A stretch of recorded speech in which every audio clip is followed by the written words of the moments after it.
وہ ہمارے باطن میں بھی ہے، وہ ہمارے ظاہر میں بھی ہے. اس کے ساتھ ایک جنگ، ایک کشمکش برپا ہے. ایک طرف خدا ہے، اس نے اس چیلنج کو قبول کیا ہے. دوسری جانب ابلیس ہے جس نے چیلنج دیا ہے. اس سے ایک آپ سمجھ لیجئے کہ مانوی نوعیت کی جنگ وجود میں آ گئی ہے. ہم یہ جنگ شب و روز کرتے ہیں. یہ اصل میں ہے کیا؟ یہ خیر و شر کی جنگ ہے. یعنی میرا باطن مجھ سے یہ تقاضا کرتا ہے کہ میں نیکی اختیار کروں، میں رحم دلی اختیار کروں، میں شفقت اختیار کروں، میں انسانوں کے حقوق ادا کروں، میں ان کی جان مال آبرو کی حفاظت کروں. ابلیس مجھ سے یہ چاہتا ہے کہ میں دوسرے راستے پر چلوں. یہ دنیا کے اندر جو کچھ بھی آپ کو خرابی نظر آتی ہے، گلے کٹ رہے ہیں، لوگوں کے ساتھ زیادتی ہو رہی ہے، آبروئیں لٹ رہی ہیں، مال مارے جا رہے ہیں، یا لوگوں کے ساتھ کوئی اور اس نوعیت کی زیادتی ہو رہی ہے، ان کے حقوق تلف ہو رہے ہیں، تو یہ اصل میں وہی جنگ ہے. اسی جنگ اور اسی کشمکش میں ہم کو کامیاب ہونا ہوتا ہے. یعنی اللہ کے پیغمبر کس لیے آئے ہیں؟ وہ اس کشمکش میں کامیابی کا راستہ دکھانے کے لیے آئے ہیں کہ کہیں ہم اپنی آخرت کو کھو نہ بیٹھیں. اب ابلیس کے ساتھ یہ جو کشمکش ہے، اس کو ایک سمبولک ایکسپریشن دیا ہے. یعنی یوں سمجھیے کہ جیسے یہ پوری کی پوری جنگ آپ علامتی طور پر کرتے ہیں، تو اصل میں ابلیس کے خلاف جنگ کا علامتی اظہار ہے حج. پورا کا پورا حج، نہ کہ صرف ایک. پورا کا پورا حج یہی ہے. دیکھیے بالکل ایسے آپ اس کی تصویر اپنے ذہن میں لائیں کہ اللہ تعالیٰ ایک جگہ موجود ہے، وہ اپنے بندوں کو کہتے ہیں کہ آپ آئیے، ہم ابلیس کے خلاف جنگ کرنے نکلے ہیں. تو آپ جواب میں کہتے ہیں لبیک اللہم لبیک، حاضر ہو گئے ہیں، ہم حاضر ہو گئے ہیں. اچھا، اس جنگ کے لیے جو سب سے بڑی رکاوٹ ہے وہ کیا ہے؟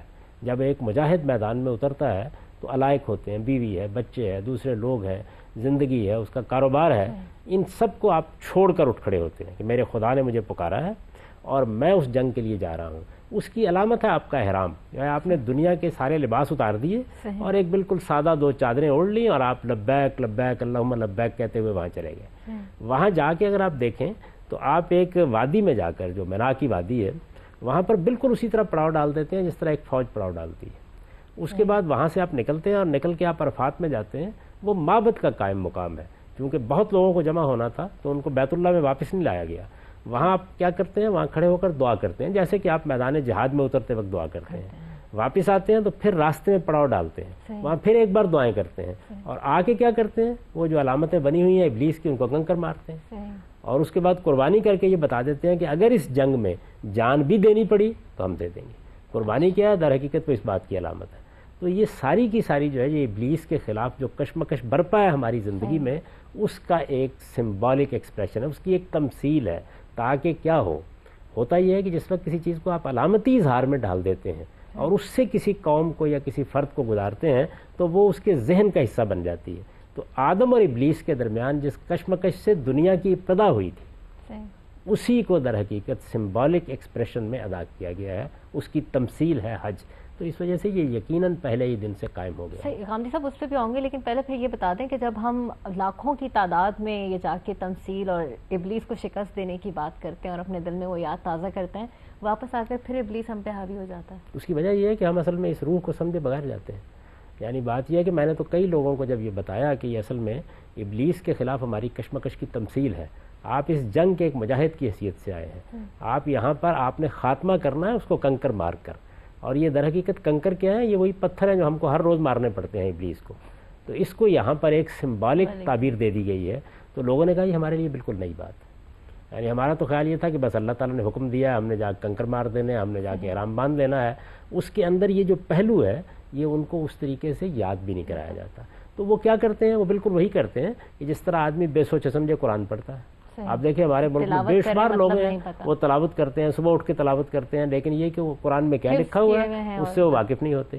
ایسا ہی معاملہ اصل میں بہت سی عبادات کے ساتھ ہو جاتا ہے. اب روزے کو دیکھ لیں، روزہ اصل میں آپ کو مجسم اطاعت بناتا ہے. یعنی وہ آپ کو یاد کراتا ہے کہ آپ خدا کے بندے ہیں، اور آپ کو جب کبھی بھی خدا کے حکم کے خلاف کوئی ترغیب سامنے آئے تو اس کا مقابلہ کرنا ہے. تو یہ ساری چیزیں جو ہے ہم رمضان کے فوراً بعد بھول جاتے ہیں. اس کی وجہ یہی ہوتی ہے کہ ہم اس روح کو بار بار یاد نہیں دلاتے. اصل میں یہ چیز کیا ہے جو آپ کرنے جا رہے ہیں، یہ ہمارے ہاں زیادہ موضوع نہیں ہوتا. اچھا غامدی صاحب، پھر تاریخ پہ مرتبہ جاؤں گی کہ آپ نے کہا کہ حضرت ابراہیم سے پہلے بھی یقیناً ہوتی ہوگی، تو کعبہ تو تعمیر حضرت ابراہیم نے کیا، تو اس سے پہلے حج کہاں؟ دو نقطۂ نظر ہیں اس کے معاملے میں. ایک محققین کا نقطہ نظر یہ ہے کہ یہ پہلے بھی اسی جگہ موجود تھا، آدم علیہ السلام کے زمانے ہی سے تھا، اور سیدنا ابراہیم علیہ السلام نے اس کی پرانی بنیادوں پر اس کو اٹھایا ہے.